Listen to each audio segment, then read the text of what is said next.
Alright, hey guys, today I wanted to show you one of my favorite video game controllers ever, and it's actually a third-party controller, and that is the Hori Mini Pad for the Nintendo 64.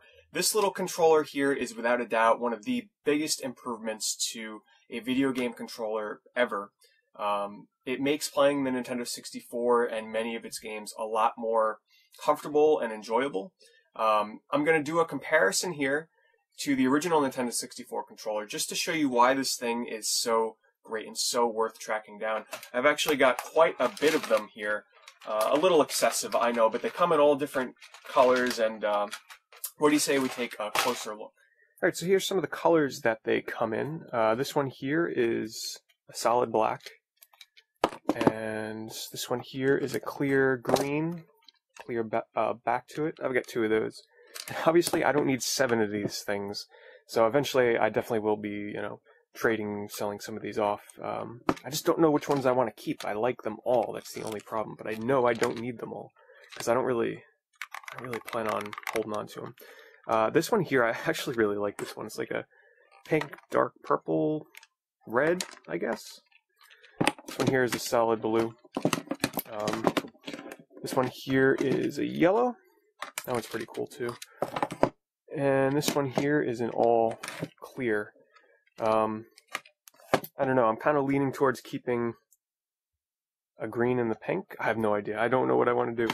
But anyway, let's pick one and compare it to the regular N64 controller. Let's pick the blue one.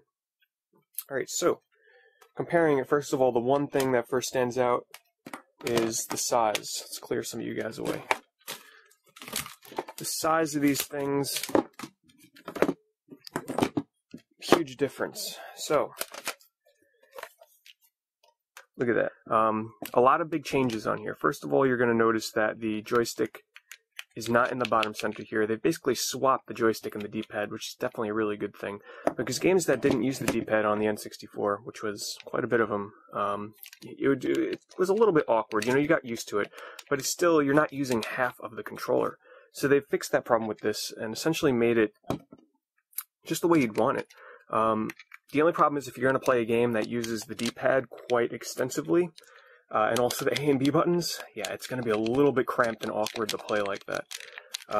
But probably the next biggest change is definitely going to be the placement of the Z button.